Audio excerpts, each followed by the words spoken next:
Hello everyone, welcome to my channel. তো দেখা হচ্ছে একটা নতুন ভিডিওর সাথে। তো আজকে আমরা ডিউটির পর বেরিয়েছিলাম একটু ঘোরার জন্য। তো এখানে স্কোয়ারে এসেছিলাম, তো ভাবলাম যে কিছু ভিডিও করবো আর ছবি তুলবো। তো ভিডিও আর ছবি দুটোই হলো না, কারণ লাইটের জন্য খুব প্রবলেম হচ্ছিলো, যেহেতু ভিডিও করা হচ্ছিল না। তো আমরা ওখানে কয়েকটা ছবি তুলে দেন আমরা বেরিয়ে গেছিলাম বাড়ি যাওয়ার জন্য। তো আমাদের ব্যাপারটা এরকম না যে আমি যদি আগে চলে যাই তো আমাকে স্টেশনে গিয়ে বসে থাকতে হবে, আর আমি যদি ভাবি কোথাও ঘুরতে যাবো তাহলে আমি দূরে কোথাও ঘুরতে যেতে পারবো না, কারণ তখন মনে হয় যে ট্রেনের টাইম হয়ে গেছে। তো তার জন্য কাছেই গেছিলাম পাশে। তো ওখান থেকে ঘুরে আমরা এই যে বকবক করতে করতে চলে যাচ্ছিলাম স্টেশনের দিকে, আর আমি কানে একটা ফুল লাগিয়ে নিয়েছি, তো যেটা বেশ ভালোই লাগছিলো।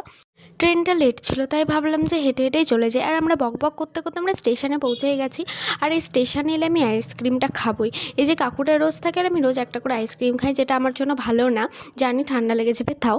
তো তারপর আমার ট্রেন চলে আসে, দেন আমি ওখান থেকে বাড়ি চলে যাই। তো আজকের জন্য টাটা।